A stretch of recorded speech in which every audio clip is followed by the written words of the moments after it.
Bunda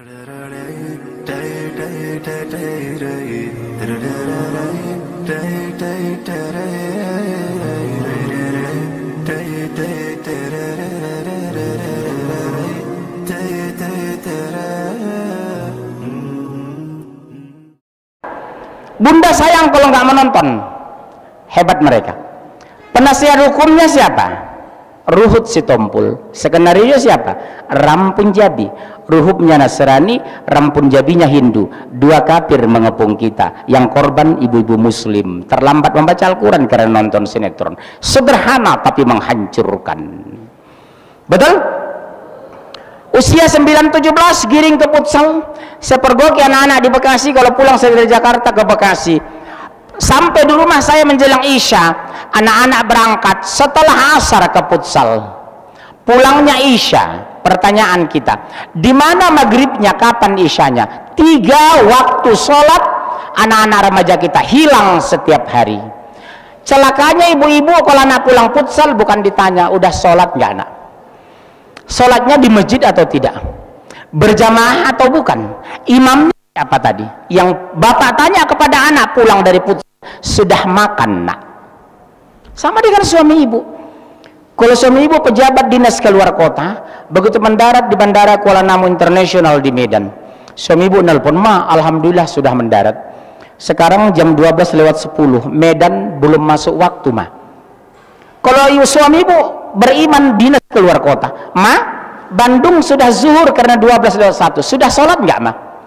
Ma, tolong sore-sore nanti maghrib anak kita suruh ke masjid ya, ma.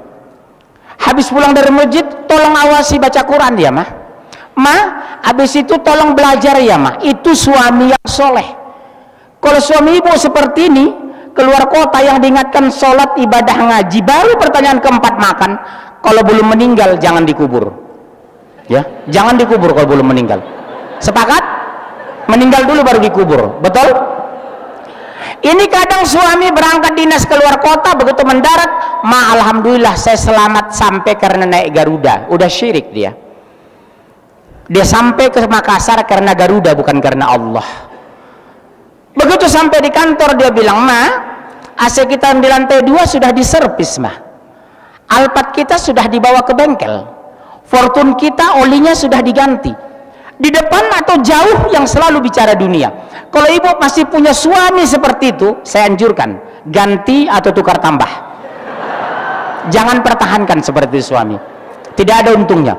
Teman makan, teman mindu, teman main, teman di kantor, teman apa lagi, selalu bicara dunia. Kalau ibu punya suami seperti itu, kasih peringatan, mas, demi Allah 32 tahun saya mendampingi mas menikah.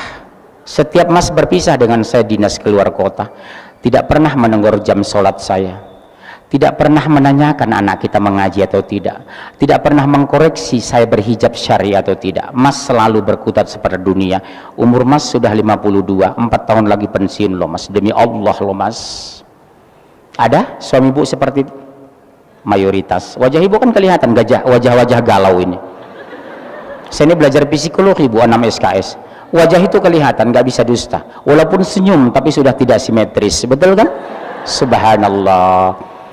Banyak wanita curhat kepada saya, fasilitas lengkap, sarana cukup, mobil 6, rumah mewah. Ternyata hidup stres karena suami tidak beriman. Mau bilang apa bunda? Kesalahan sama bunda dulu. Apa salah bunda? Salah bunda apa dulu? Tahu? Waktu mau nikah, bunda lihat apa yang dia bawa, motor atau fortune, bukan iman dan ketaatan. Kesalahan sama bunda dulu. Jujur hari ini jangan, betul ya, jangan ada dusta di antara kita. Yang pertama beda di Turki, maaf bu, di Turki kalau ada ingin melamar anaknya, yang pertama ditanya, your religion, are you Muslim? Yes, I'm Muslim. Bisa sholat? Iya. Praktek. Bisa baca Al-Quran? Iya, baca Quran. Nanti sore bisa imam masjid, imam di rumah. Subhanallah. Itu Turki bu. Pertanyaan keempat baru, di mana kerja? Berapa sanggup bayar mas kawin anak saya? 1 miliar, 2 miliar, itu biasa di Turki. Di Mesir juga biasa.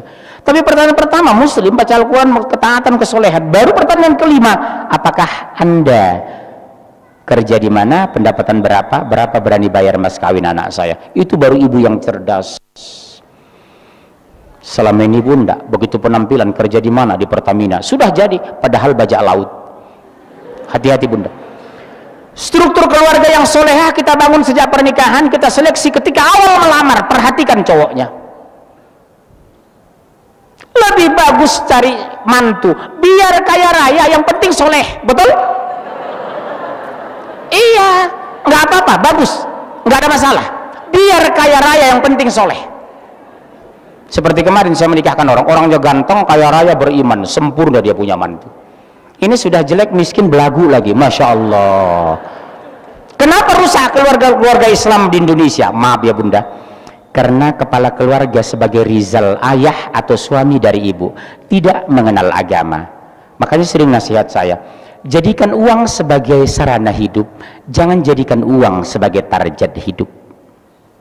Saya ulang ya bunda, jadikan uang sebagai sarana hidup, jangan jadikan uang sebagai target hidup. Kalau kita jadi uang sebagai sarana hidup, ada kita bersyukur, tidak ada kita sabar. Tapi kalau sebagai target hidup, tercapai kita sombong, tidak tercapai kita akan minder, karena sudah jadi target. Pasti stres karena sudah ada target. Saya dulu pak awal nikah dengan istri saya, istrinya orang Jawa pak. Kenapa saya milih orang Jawa? Jawabannya sederhana, karena wanita Jawa itu wanita paling netral di Indonesia. Orang Jawa itu juga perhatikan, kalau marah tidak meledak-ledak, kalau dapat rezeki tidak berlebihan. Keunggulan orang Jawa, dia melihat suami itu melihat pribadinya, betul? Mobil pribadi, rumah pribadi, subhanallah. Insya Allah. Bu, yang ketiga, dari mana mereka menghancurkan kita? Usia 18 sampai 26 giring ke KP. Bapak lihat Jakarta, saya kurang tahu ITB seperti apa di pinggir kampus. Dari Jatinegara sampai Salemba ada kedokteran umum dan kedokteran gigi sebelah kiri jalan. Di sini KP penuh pak, KFC, McD, Hokoka Bento, 7-Eleven, semua bergaya kafe, dikepung kafe di sekitar kampus UI. Saya ngajar di kampus bu, 3 SKS pulang jam 10, jam 11 masuk KP, pulang jam 4 sampai di rumah jam 5. Kapan zuhurnya, di mana asarnya? Kenapa masuk KP? Di KP dindingnya, temboknya dari kaca, wifi, internet gratis, harga kopi terjangkau, wanita yang melayani ramah dan relatif cantik, 5-6 jam bertahan di KP mahasiswa. Kapan zuhurnya, di mana asarnya? Saya perhatikan KP-KP di sana bukan orang Cina, bukan ponakan Ahok, bukan sepupunya Haritanu, orang-orang Muslim. Dulu kami mana tahu, zaman saya kuliah tahun 80-an, awal 80-an. Pulang kampus 3 SKS, jam 10 saya pulang ke rumah belajar sampai jam 12 zuhur, habis itu tidur siang, jam 4 bangun kuliah lagi. Karena zaman kami tidak ada kafe. Kalaupun ada mungkin saya nggak masuk, karena saya tidak terbiasa masuk ke kafe sejak sekarang. Saya walaupun Batak pak, tidak suka musik, tidak suka gitar, tidak suka mall, tidak suka pasar. Tanya istri saya tidak suka pesta-pesta dari kecil itu. Karena saya lihat Rasul yang saya muliakan bukan orang pesta, bukan orang kafe, bukan orang pasar. Kopi pun saya nggak suka pak, makanya wajah saya nggak terlalu hitam, betul kan? Subhanallah. Betul, orang Batak biasanya gitar. Saya dari kecil saya berdoa, ya Allah lindungi hamba dari orang seperti itu. Makanya doa saya sederhana pak, ya Allah dekatkan hamba dengan orang yang dekat denganmu, jauhkan hamba dari orang yang jauh darimu. Alhamdulillah Allah takdirkan pak, dikabulkan seperti itu. Di bandara saya ketemu dengan orang soleh, di pesawat ketemu dengan ustadz, di Pekanbaru ketemu dengan ulama, di sini ketemu dengan orang soleh bapak. Saya tidak berbicara di sana, saya bahagia berada di tempat ini, dikelilingi orang-orang soleh dan solehah. Doa yang saya panjatkan kedua, matikan aku ya Allah di tempat yang benar, bersama orang-orang yang benar, dengan cara yang benar. Takdirkan hamba meninggal mati syahid. Itu doa yang sering saya ucapkan. Dekatkan hamba ya Allah kepada orang yang dekat denganmu, jauhkan hamba dari orang yang jauh darimu. Dapat teman wanita ibu tidak suka ngerumpi, beragamanya dia taat, membaca Al-Quran setiap hari, mencintai anak dengan ikhlas, dan melayani suami dengan tulus. Itulah seorang wanita yang beriman. Saya tidak mau dengar bahasa bunda, capek mama nak, menyuruh kamu sholat. Demi Allah bunda, saya menangis ucapan seorang ibu kepada anaknya seperti itu. Jangan ucapkan itu. Capek mana melahirkan daripada mengurus anak? Capek mana mengandung daripada mendidik anak? Kenapa teganya bunda mengatakan, mama capek nak mengurus kamu sholat, mama capek nak mengurus kamu baca Al-Quran? Anak laki-laki demi Allah bunda, wajib kita didik sampai dia mati atau kita mati duluan. Anak wanita sampai kita nikahkan. Kalau anak laki-laki demi Allah ya nak, walaupun kamu S2 di Jerman, tinggal di Houston Amerika sekarang, berkewajiban mama membina kamu ya nak, karena kamu anak wanita mama, anak laki-laki mama. Di hari tua mama, yang mengurus mama itu kamu beserta istri kamu, bukan saudara perempuanmu. Ibu saya sampai meninggal bu, koma 10 hari di Medan, belum pernah diurus oleh anak perempuannya. Adik saya 2, kakak saya 1 perempuan, 3 perempuan. Ibu saya tidak mau merepotkan anak wanitanya lagi karena sudah menikah. Makanya ibu doktrin kepada anak laki-laki, ibu demi Allah ya nak, kamu memilih istri itu yang solehah ya. Di hari tua mama nanti demi Allah, yang mengurus mama itu istri kamu nak. Kalau kamu tidak punya istri yang solehah, hari tua mama terlunta-lunta nak. Demi Allah, ibu doktrin anak seperti itu, anak laki-laki bunda ya bunda. Pilih wanita yang solehah nak, supaya dia mencintai mama dan mencintai dia. Karena Allah takdirkan mama besok panjang umur sampai uzur. Yang mengurus mama di rumah istri kamu nak, bukan saudara wanita kamu. Saudara wanita kamu mengurus suaminya dan keluarga suaminya. Itulah pendidikan dalam Islam, bukan anak wanita kita. Makanya alhamdulillah Allah takdirkan anak saya semua laki-laki. Tapi harus saya banyak nabung karena melamar anak wanita orang. Betul ya? Subhanallah. Yang keempat, coba lihat, umur 27 sampai mati. Siapa itu? Laki-laki lihat suami ibu di rumah 4 jam nonton bola, jam 2 sampai jam 5.30 Piala Dunia. Padahal, tolong dihapus mas, tolong dihapus. Cepat-cepat mas, lari-lari supaya kurus sedikit. Udah kurus ya, dihapus semua. Masya Allah, waktu sebentar lagi ya. Kita buka tanya jawab yang panjang ya. Saya jam gini sudah lapar karena agak dingin. Udah? Bunda, bun, coba awasi suami bunda. Berapa banyak, berapa jam di rumah nonton Piala Eropa, Piala Dunia, IFF. Tegur dengan halus dan santun. Pak, papa sudah umur 62, sudah 6 tahun pensiun. Dari saya nikah sampai sekarang 32 tahun saya mendampingi papa. Kok masih betah depan televisi? Kapan mau bapak baca Quran? Olahraga muslim itu bukan bola. Apa bu? Panah. Betul ya? Panahan. Kedua, berkuda. Ketiga, renang. Keempat, gulat. Ini olahraga muslim, Islam yang islami, diajarkan oleh Rasul yang mulia. Bola itu dari Yahudi.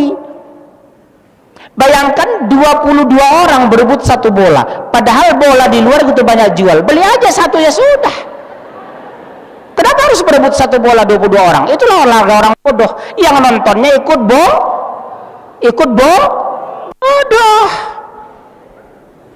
Bola itu olahraga dari Yahudi, karena Yahudi itu orang bodoh. Karena bodoh itulah mereka mengingkari Allah. Olahraga kita cerdas, renang, seluruh tubuh bergerak. Paru-paru bagus, terkoneksi, jantung bergerak, tubuh semua bergerak, mata terpelihara, rambut sehat. Itu renang loh pak.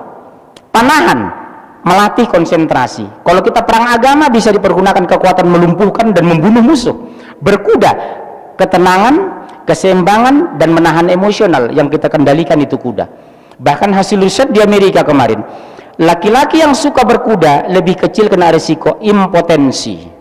Jadi bapak kalau udah mulai-mulai lemah ya di kamar tidur, naik kuda aja nanti langsung seperti kuda dia. Ini hasil riset di Amerika. Jadi olahraga Islam itu menguntungkan dunia akhirat, ilmiah dan terpercaya, mulia dan agung. Panahan, berkuda dan renang. Coba lihat kuda. Pasukan Rusia, pertahanan luar biasa, rakyat terlatih, persenjataan modern, mampu dikalahkan pasukan Poliban yang hanya berkuda. Logikanya di mana pak? Tank itu sekian derajat sudah terbalik, kalau kuda bisa melompat. Kedalaman sekian meter sungai bisa dilompati oleh kuda, tank sudah mati. Yang kedua, kalau dia membawa logistik evakuasi korban perang, kalau naik kuda, dia tidak bisa dipantau satelit karena dia bukan dari logam dan bukan dari besi. Sementara kalau naik tank dia bisa dipantau satelit musuh. Ilmiah sekali Islam itu.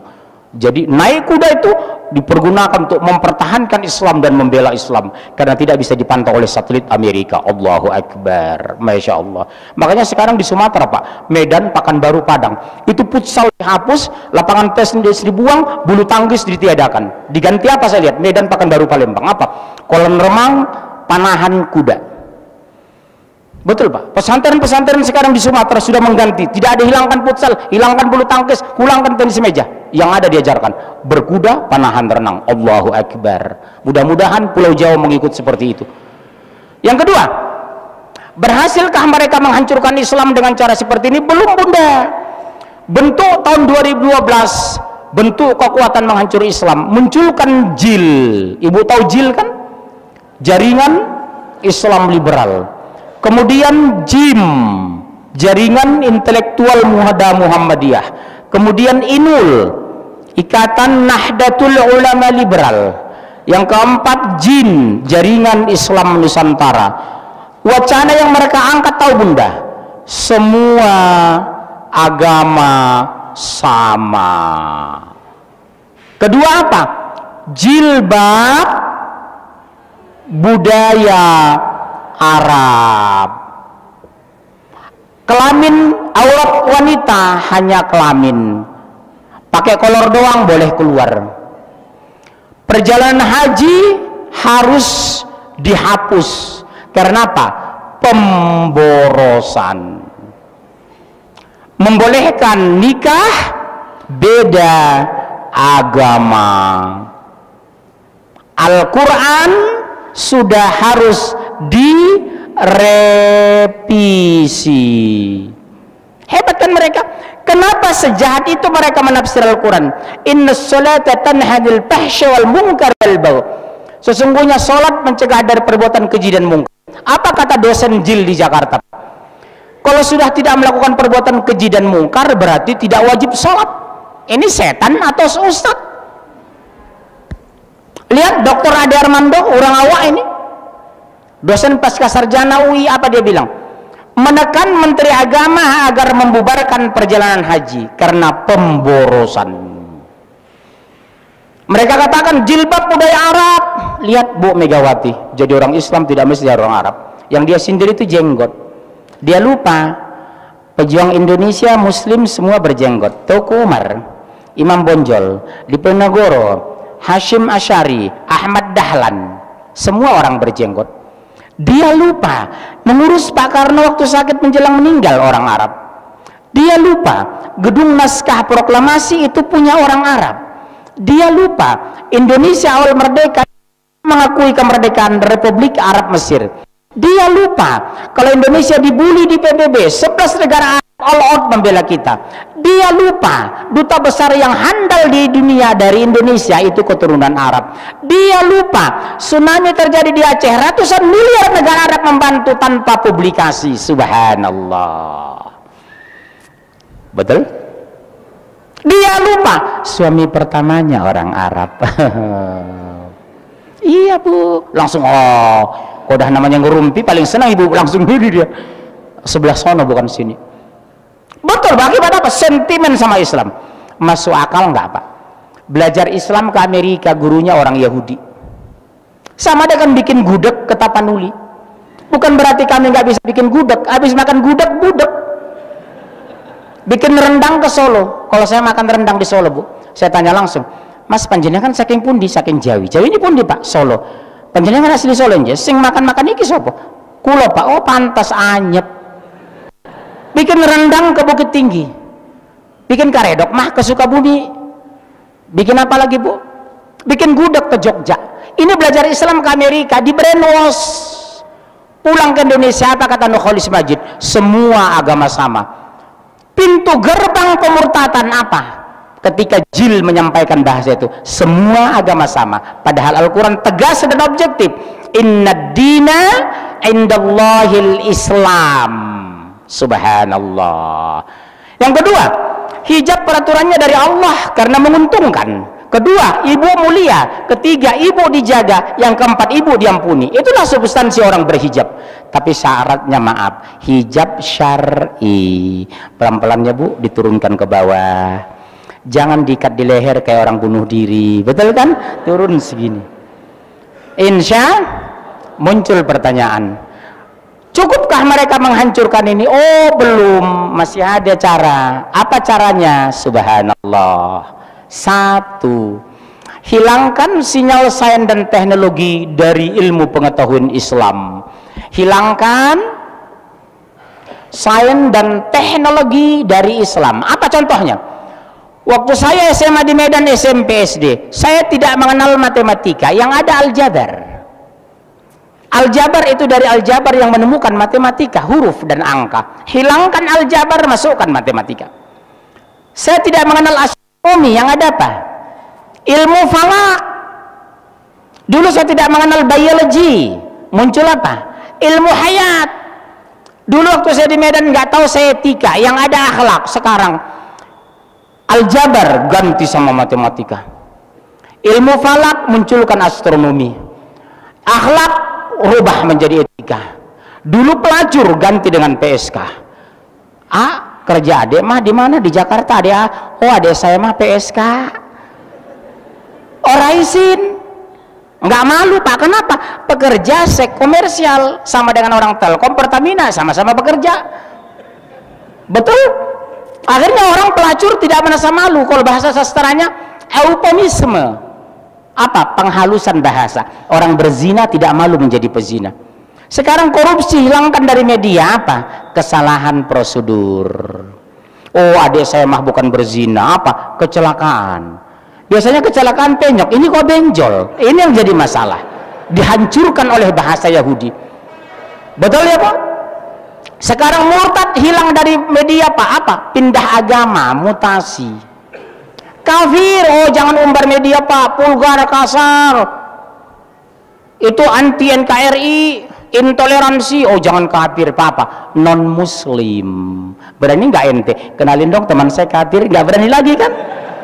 Pasti kenalin Pak, teman saya satu kampus di ITB, teknik metalurgi. Apa? Beliau non muslim. Oh beliau bukan murtad, pindah agama, mutasi ke neraka. Betul kan? Hati-hati anak muda sekarang, bahasa diganti dengan bahasa eufemisme. Target Yahudi, hilangkan dosa dalam pemikiran generasi muda Islam. Hilangkan sinyal teknologi dari kampus. Lihat sekarang teknik. Siapa teknik ITB? Ada teknik ITB antum? Siapa yang di ITB ini? Nggak ada yang kuliah. Kapan kuliahnya nih? Siapa anak ITB di sini? Nih, berapa SKS ditawarkan sampai selesai? 150 kan? Saya ngajar juga di kampus. Trisakti dengan UI ekonomi 144 SKS. Bayangkan agama cuma semester 1, semester 2 sampai 7 sudah tidak beragama, betul? SD sampai SMA. Coba lihat ujian akhir nasional IPA, matematika, IPS. Agama tidak penting di Indonesia. Makanya waktu kemarin saya ditawarin kandidat menteri agama. Pak Munzir mau nggak jadi menteri agama? Enggak. Loh, kenapa? Kalau saya jadi menteri agama, saya harus menghadiri, mendampingi presiden Natal bersama, gongsi Pak Aceh bersama, nyepi bersama. Saya nggak mau, hukumnya haram. Terus Bapak maunya apa? Menteri pendidikan, saya bilang. Kalau menteri pendidikan saya ubah kurikulum. 104 SKS, 144 cukup 120. Yang teknik cukup 120. 30 terlalu banyak 150 itu. Tapi sampai sekarang HP saya aktifkan, tidak ada dihubungi Jokowi. Ya sabarlah. Tapi mohon maaf kalau saya jadi menteri saya nggak bisa tabligh akbar lagi, udah sibuk ya, belum jadi sombong gimana jadinya. Masya Allah. Hancurkan, hilangkan sinyal bahasa Arab dari hidup umat Islam. Lihat gedung DPR representasi Islam terbesar di dunia, pakai bahasa Arab atau bahasa Sanskerta. Lihat bandara di Soekarno Hatta, begitu bandara simbol Hindu, simbol Islam. Pernik-pernik Bali atau pernik-pernik Betawi. Padahal berada di Jakarta. Subhanallah, tidak ada yang protes kecuali saya. Orangnya saya sensitif loh melihat simbol-simbol itu. Bapak mendarat di New Delhi, yang dibanggakan mereka apa? Taj Mahal, masjid. Orang mendarat di Bandara Soekarno Hatta, yang dimunculkan apa? Patung agama Hindu dan pernik budaya Bali. Betul? Kenapa?